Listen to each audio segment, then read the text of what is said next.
కనకపు సింహాసనమున శునకము గుర్చుండబెట్టి శుభలగ్నమున పట్టము కట్టిన వెనుకటి గుణమేల మాను వినరా సుమతి అన్నారు.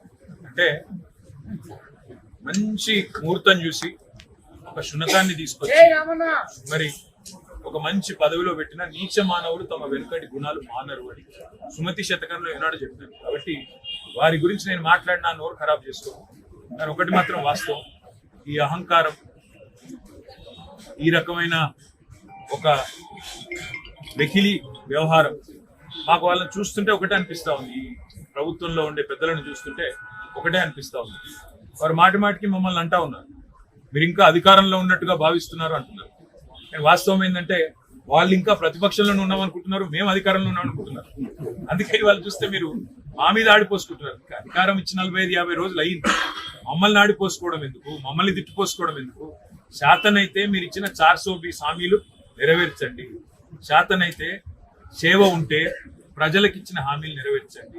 వారు మమ్మల్ని వ్యక్తిగతంగా ఎంత దూషించినా, మాకు రాజకీయాల్లోకి వచ్చిన తర్వాత మీకు తెలుసు ఈ దూషణలు ముఖ్యంగా ఇట్లాంటి కుసంస్కారమైన వ్యక్తులు ఉన్నప్పుడు తప్పవు. కానీ మేము ప్రజల తరపున మాత్రం వారిచ్చిన 420 హామీలు, అందులో 100 రోజుల్లో అమలు చేస్తానన్న 6 గ్యారంటీ, వీటన్నిటి విషయంలో మాత్రం మా దృష్టి ప్రజల దృష్టి మరల్చకుండా చూసుకుంటాం. ఎందుకంటే ఇవన్నీ కూడా ప్రజల దృష్టి మరల్చే ఎత్తుగడలు, కుయుక్తులు.